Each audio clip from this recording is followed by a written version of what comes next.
Okay. Awesome. Well, Paulina, would you like to say the prayer for us?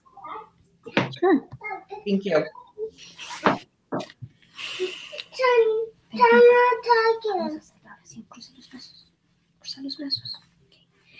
Dear Heavenly Father, we thank you for this day and the opportunity that we have to gather as a group to discuss this case. We ask thee for thy spirit and thy guidance so we can understand and better prepare for our personal and professional lives. We we are grateful for the things that we have now and the opportunity that we have to study, and we ask thee for thy help. In the name of thy Son, Jesus Christ, amen. Amen. Thank you. You're welcome. Okay, so I'm going to just read this brief synopsis. So the case describes the dilemma of a marketing manager, Thomas Green, who after being rapidly promoted to a new position is harshly criticized by his boss. Green and his boss disagree on work styles and market projections. Green believes the sales goals set by his boss are based on creative accounting and grossly overstated the current market environment. A mood of silent conflict develops quickly between Green and his boss, and Green is concerned that his boss is building a case to fire him. Green's situation is one in which his failure to adopt his work style and fully understand the demands and boundaries of his new position may lead to his discharge. So, after reading this, what do you see as the key issues in the case? I would say that Thomas has a completely different work style, or I don't know. He's on a different page than what he should be for this company. He likes things his way, and I perceive that he's not. He doesn't want to follow the rules. Like we read that the clients were expecting presentations and data. I don't remember what else, but Thomas was not able to provide that to the client. He was good only by speaking and telling things like that, but it's evident that he was not following the main rules, like how this company works. Yeah, I think the quote you're talking about is one of his coworkers said, however, the clients are starting to ask me for hard data to back up his claims of cost savings. They are also requiring memos and presentations to bring their superiors that justify the expenditure. Thomas doesn't really work that way. He would rather talk through the issues face to face. I think kind of like what you were saying, I don't know if it's like the rules of the company that he's not necessarily following per se, but definitely the company culture of providing hard data to back up his claims, I think is a pretty universal thing that you're supposed to have when you give a presentation, especially when you're trying to sell your products or whatever to airports and things like that. And I kind of feel like his style is a lot of talking, and I like he would do really good in a special projects position almost of like exploring new ideas or new things to create and sell. But as far as the hard evidence and hard data to support his claims that he's making in front of clients, potential clients, and other workers, the data to support his positions aren't there. Right. It reminds me of that scene. Have you guys seen Annie? That scene in the very beginning where she's giving her book report and she just does an oral book report even after the teacher has said, you know, you need to have a written book report, and how she kind of just slips under the radar there. But in the real world, if you're not going to supply what your employer demands, then you are at risk of losing your job. And you can't just float on by thinking you can do whatever you want if you're not going to do what is asked of you. Yeah, I agree. It makes you just wonder what his what the culture of the other company he worked with was. We know he was an account executive, and so his responsibilities and probably the level of sales was a lot lower. But I just wonder kind of if he had any over like managers or superiors like constantly watching him, because I think that with that, probably just a lot of his techniques that he uses to sell have just gone unchecked. And now people are checking up on him and saying, you need to have some more evidence to support that. You need to do it this way, not this way. Yeah, I think that, I was thinking about what Chandler said too. And maybe he had that work style in his head, and he doesn't know how to do it any other way. And so obviously this is a new position, and I don't think he was ready or trained, or I don't know. Maybe he had a lot of trouble to adjust to what his boss is asking from him. And it Right. seems like he's not making a big deal about it, but he needs to. There are basic things that the boss is asking from him, and he should have done those before. Right. Well, McDonald said,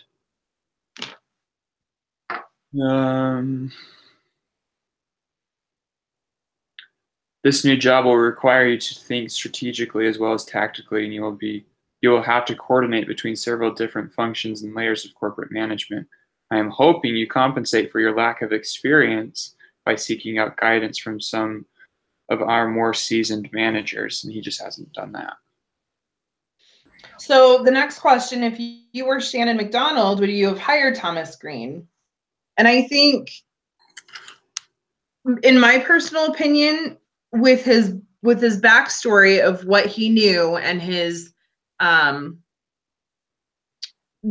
previous experience, yes, I would have, because he would be a great asset to the team if he complies and does other things. But I think the biggest thing is if knowing what he is doing currently would probably prevent a hire on. Well, and we know that the other senior market specialists are in their 40s, and he's 28. And so if he's ruining this opportunity, then the likelihood of somebody else that comes from a similar backstory or history or whatever, the likelihood of them being promoted to the senior market specialist or a similar position just plummeted drastically, because the McDonald is going to be saying, okay, well, we can't trust these young guys to come in and do what we're hoping, because they don't have the experience or the level head to follow what we're asking. Right. Yeah, that's true. Or maybe she would think that the young people don't like to follow rules, right? Right. They just want to do their things their way. That lovely, awesome entitlement generation. Well, I think it's interesting. So he got a degree in economics. Economics is a pretty hard data-seeking degree. I mean, Right.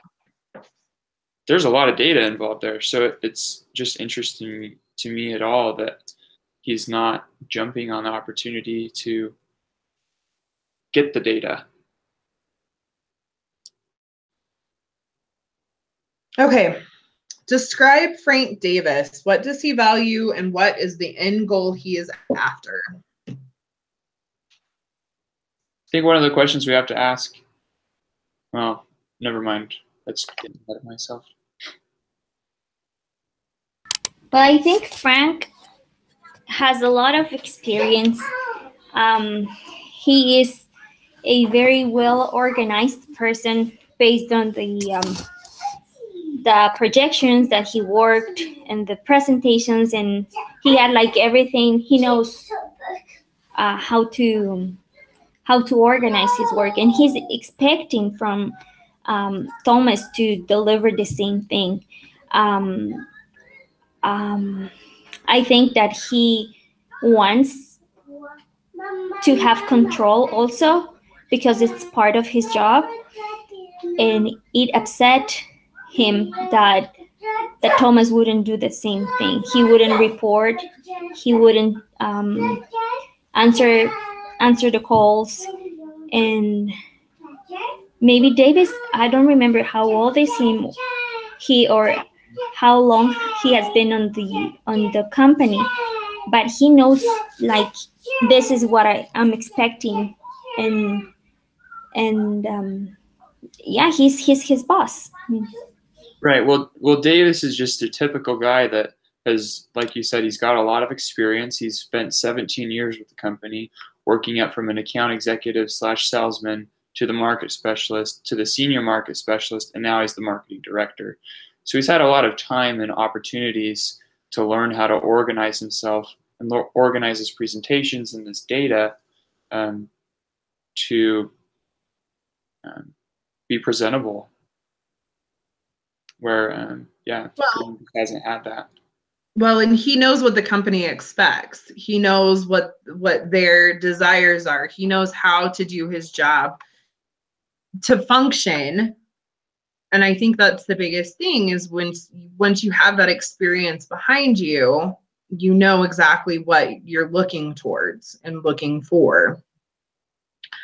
So then it says, describe Thomas Green. What does he value? What is the end goal he is after? And I personally feel like Thomas is kind of a, I don't know. He's looking for the bigger thing. He wants bigger and better. He wants it and he wants it now kind of person, instead of how hard can I work to get to my end goal. Well, we know that he wanted Dynamic Displays because he heard that they have a growing corporate culture and growing opportunities for young guns to come in and take position, basically. So, yeah. I think he's trying to take advantage of that opportunity as much as possible. I agree. Yeah, I would say since he was, I don't remember the position that he was working at in the beginning, but he was telling other people that he wanted to take that opportunity and work for it. So he is ambitious, and I think he's really smart. He can accomplish a lot by himself, but yeah, he has a little problem following rules, maybe. I don't know. Right. So who is mostly at fault in this current situation? I think we would all agree Green is. I don't know that I would agree with that. No? No, because McDonald tells him, look, you've got to work with your more seasoned managers and everybody, and you got to do this and this. And then Davis is telling him, you've got to do this and this and this. So they're telling him lots of things that he's got to do, but they're not helping him figure out how to do them, or like what the reasoning is behind doing them. They know that he doesn't have the experience necessarily under his belt, and so I feel like they're at fault quite a bit as well, because if you're going to help promote somebody to a position, you don't promote them and know that they don't have all of the skills necessary to complete that role in a satisfactory manner, and then leave them high and dry without telling them, like, hey, we want to help give you this training. We want to help give you this training. We want to really get you up to speed. I feel like they just kind of put him there and said, go for it, without kind of establishing out of boiling water. Yeah. Here, let's just see how you do. Yeah. I think it's a combination. I think it's a management issue, and I also think it's a personality issue. Mm-hmm. I think I don't know if you can sit and say this exact person is to blame for this situation, because I think it's a combination of all of it. Yeah, it's a mixture of bad plays thrown onto the field. Yeah, I agree. I think I'm sorry. I think kind of have this empathy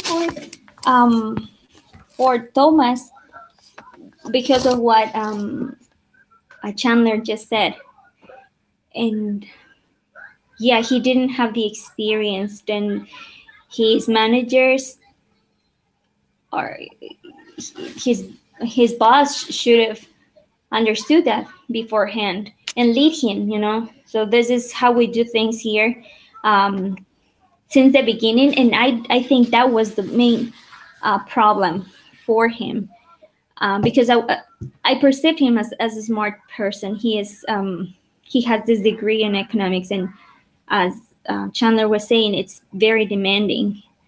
So he knows how to do that work, and there's a reason why McDonald's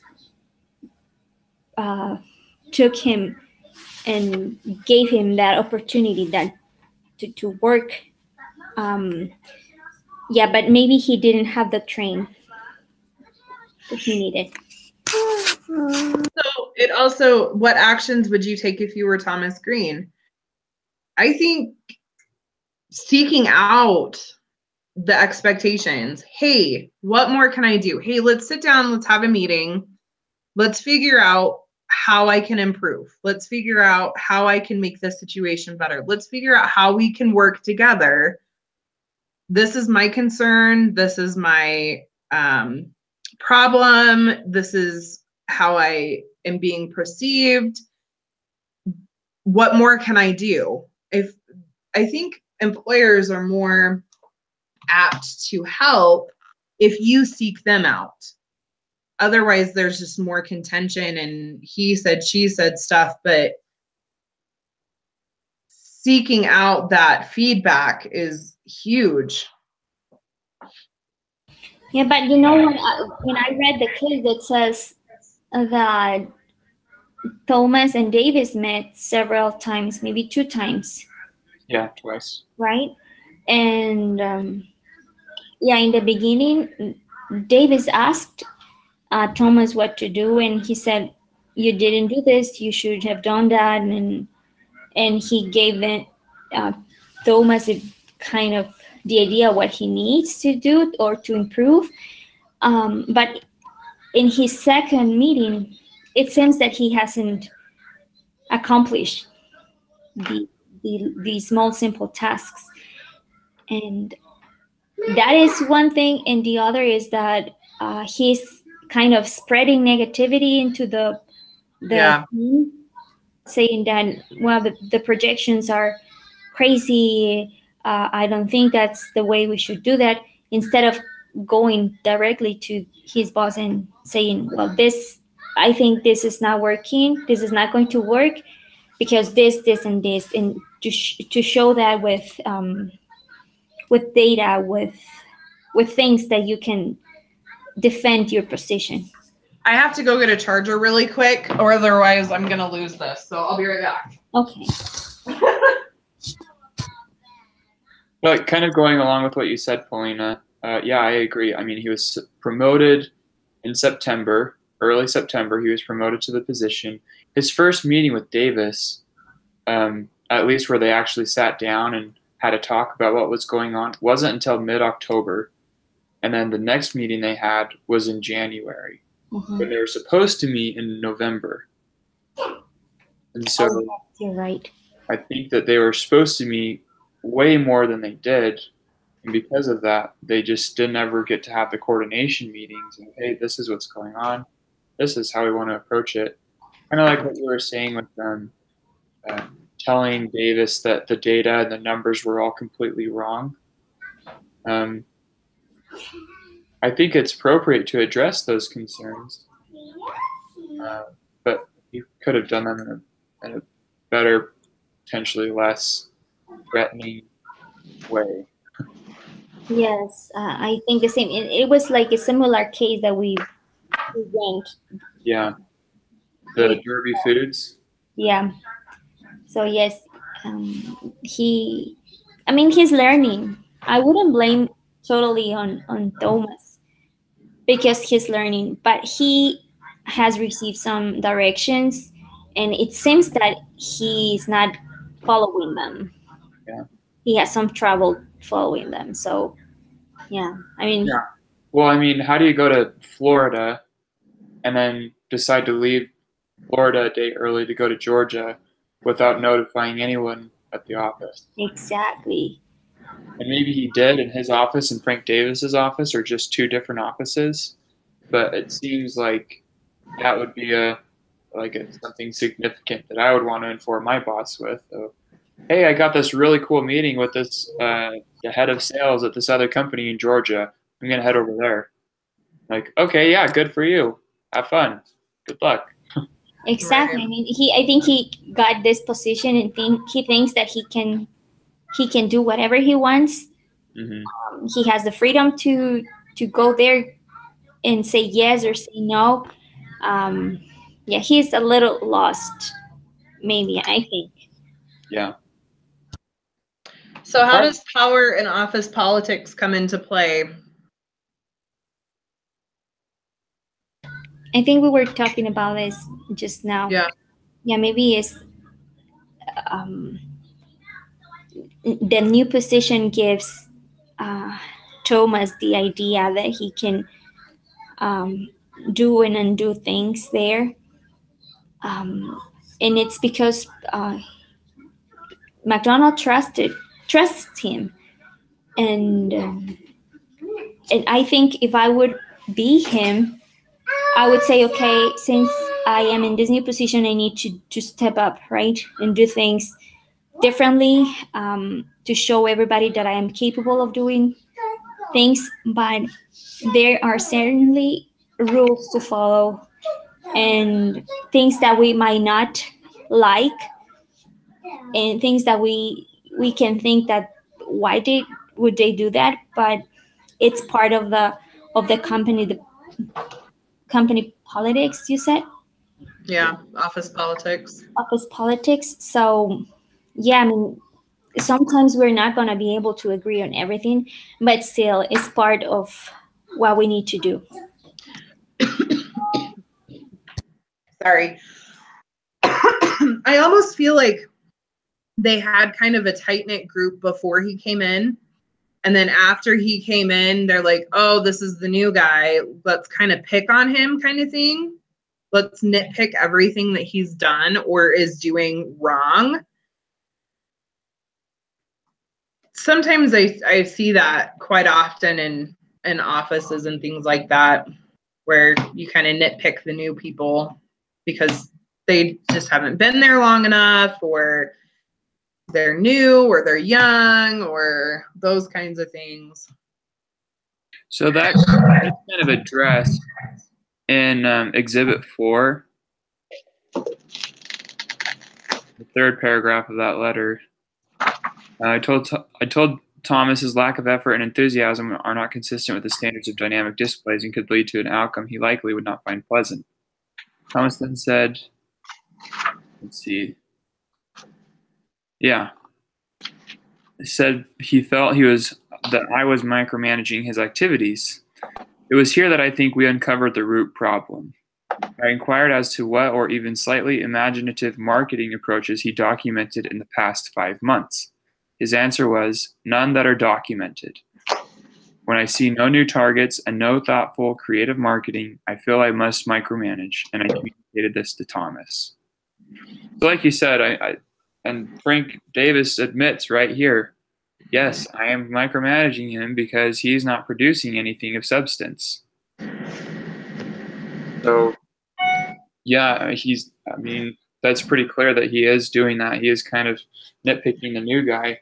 But I feel like Frank Davis' rationale behind doing it is, well, this guy's not giving us anything to go off of. So we've got to do it until he figures it out. Right. Also, do you remember that he had somebody else in mind for that position? They said something about that, but I feel like that was mostly speculation. All right. Right. I said maybe he had somebody else, and when McDonald said this is going to be the new person, maybe that triggered all of the things. Yeah. Yeah. Well, that's repeated like at least 5 times throughout the case. I feel like Davis is just trying to get rid of me to hire somebody else. I feel like Davis is trying to get rid of me. So I think that's definitely a factor. And it'd be a lot easier if we knew who that other person was that they're trying to get promoted. Yeah.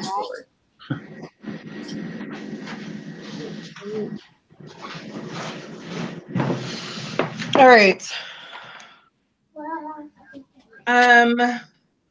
So what should he do now? I think this is in regards to Green, I think.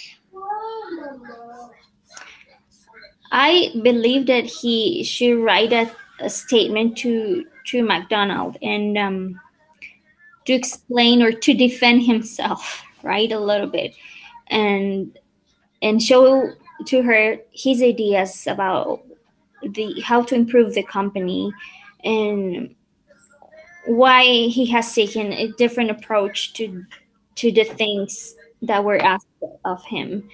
And he should as well work with McDonald and with Davis, so there can be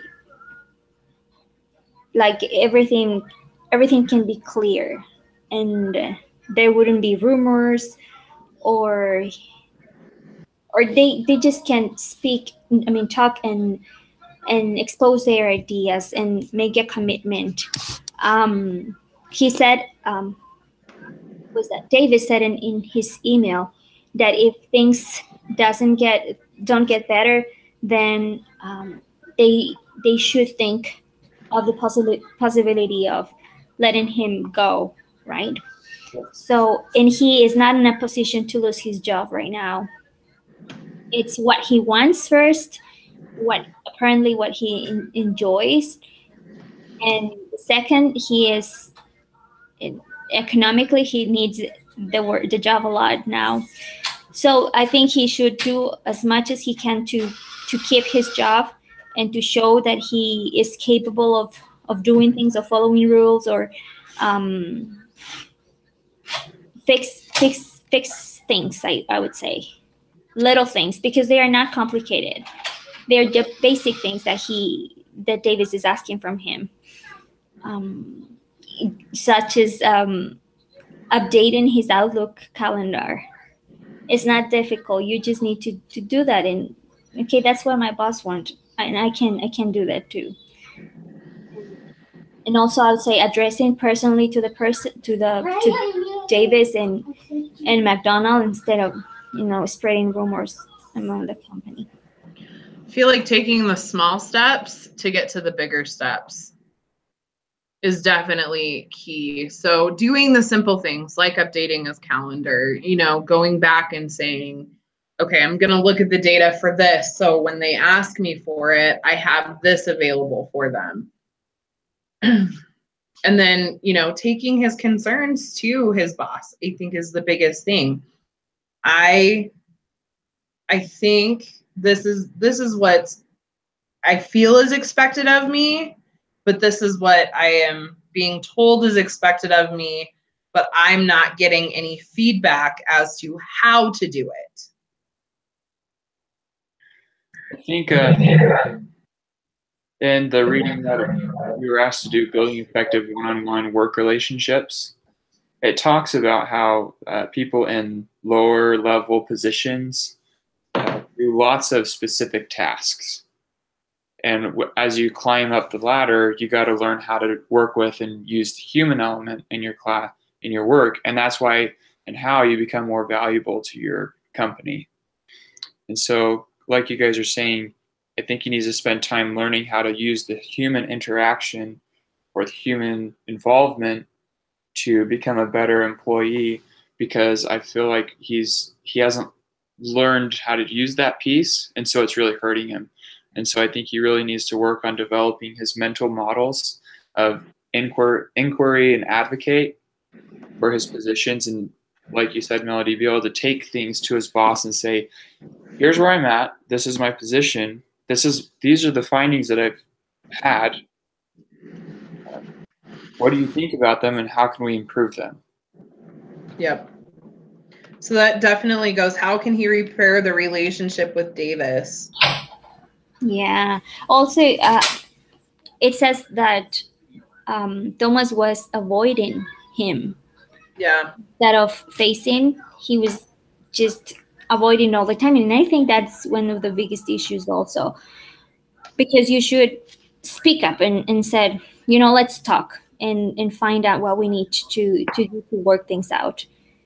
And so that could be another way to improve the relationship. That kind of shows age a little bit.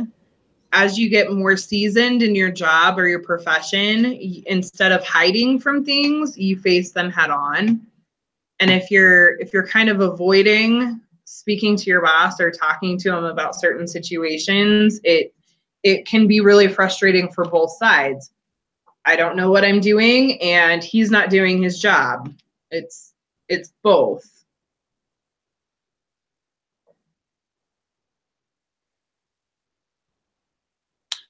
Yeah, in my action plan, I listed that Davis and Green should meet at least monthly to go over progress and goals. And because if they have that monthly meeting and they're spending the time together reviewing what's been going on, that their relationship will get better and they'll stop avoiding each other so much. Right. And making personal connections in any way that you possibly can. I think that's really key. Yeah, we learned that in the last week case. Yeah. It's important to just share time outside the office or talk a little bit inside about different things. Taking a lunch break together. Mm-hmm. Just simple things. Hey, if they're coffee drinkers or whatever, just buy them a coffee that day. Hey, thought you'd like this. This was great. Just finding little things to kind of grow the relationship instead of pulling it further apart. Yeah. So how can someone be proactive in managing office politics, power, and conflict?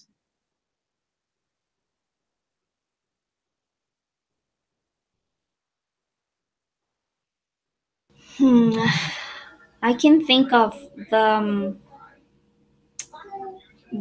book that we read, that we are reading, and just keep a positive mind. Even if you don't feel part of the company or their politics or whatever, you need to do your part and see like the positive stuff. Make whatever is better, but following rules, it's going to help you get there. So it reminds me, my dad lost his job a couple of years ago, and it was a lot of because of office politics. My dad did a phenomenal job about with his job. He was there every day. He applied himself. He did everything that he needed to be able to come in, do his job, and walk out and feel as if he did the best he could that day.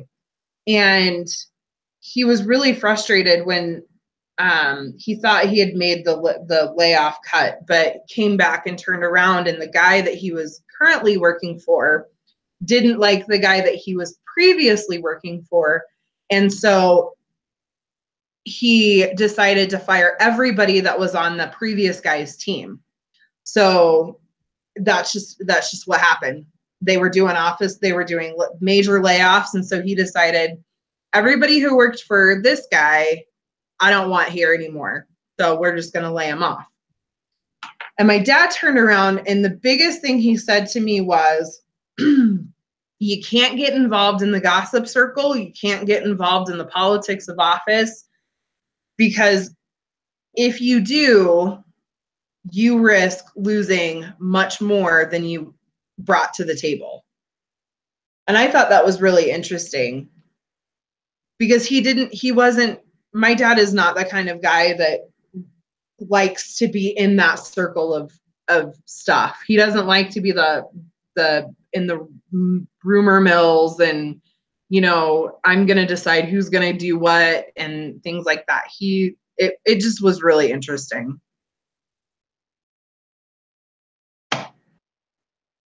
Yeah, I've heard that kind of things happen a lot.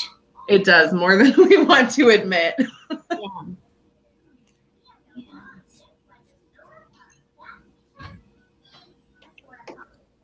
Okay, well, we'll finish up with the last stuff here. Oh, what gospel connections are pertinent?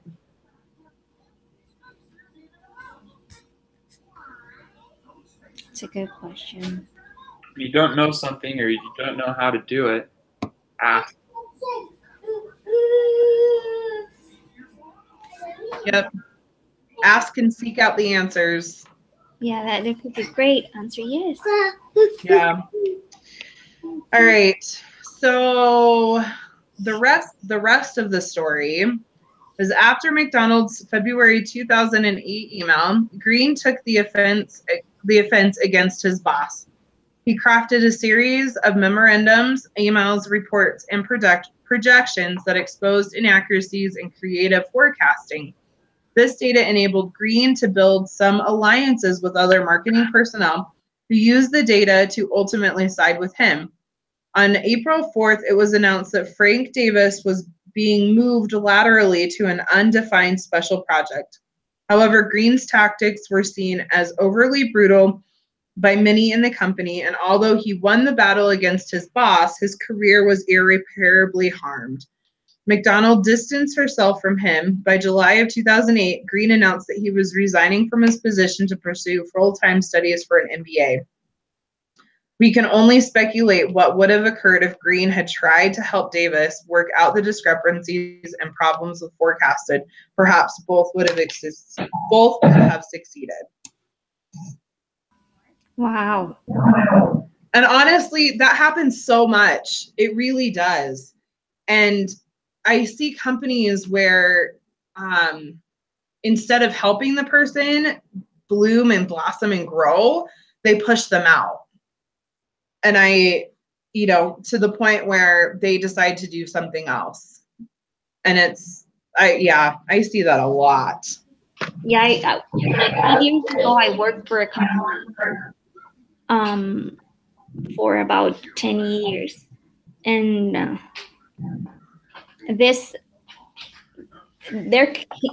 a guy came, and nobody liked the guy. I was not in the position to say, well, I would like him to stay, or maybe he should go. He should leave the company. But when the boss in their hierarchy, they were like in the same place.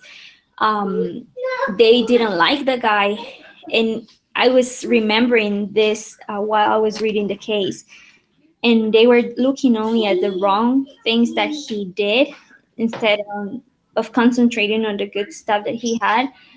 And he was the one that decided to leave the company by himself, because he didn't feel he didn't find a good environment. He couldn't match with the personalities of the other team members, and yeah, it helped. All of the things that were happening lead him to leave the company. And he was great. I mean, he was smart.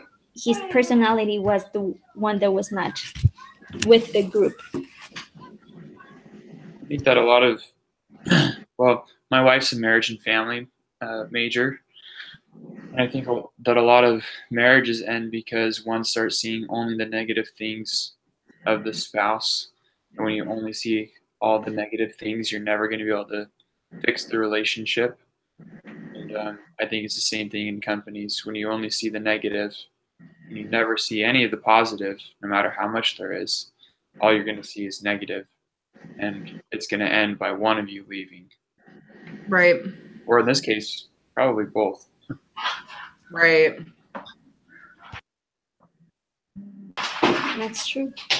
That's true. We need to focus on the good things, because if everybody else were thinking the same way about ourselves, like only focusing on what we have wrong, yeah, would not be able to make it to any position. We a lot of us have many things to work to improve. So yeah, I think it's empathy that we need to work on also with everyone. Oh, definitely. Yeah. All right. Anybody have anything else? Well, just Paulina, I looked at the due date for the assignment for the case study, and I think it was last night. So if you haven't turned it in, I would send it. It was yesterday. Yeah, but I think if you write to Brother Lamfer, he would understand. Yeah. Yeah, I think I was so our first one wasn't due until like Thursday or Friday, and now these are now due on Tuesday, and so next week's case study is also due on Tuesday. So just so you're aware. All right. And then for next week's group meeting, we'll be back on Thursday, right? Correct. Yeah. So since Nathan is not, I think he is not going to be able to make it. Maybe hopefully he can find another team to work with. Are the only three of us like the group now, or the other person like you were saying? I emailed him. If I hear anything back, I'll let you guys know. Okay. But I think for now we'll just plan on us three. All right. And Perfect. then I'll be in charge of the room. Then like to set up the Google Hangouts and to lead the discussion also, right? Yeah, that works. Okay. And next week I'll probably be on my phone or something. I'm helping with state youth conference check-in, and my wife and I are pretty involved in that. And so I just, FYI. Yeah, Awesome. Don't worry. I'm sorry. I have sometimes to mute and run to one room from another. I'm potty training my son, and he's taking me to the bathroom every time. Hey, I totally understand. My youngest is 5 now, and I'm so glad I'm past that stage. So. All right, guys. Thank you for understanding. Awesome. Thank you. Okay, have a great week. You too. Bye. Bye.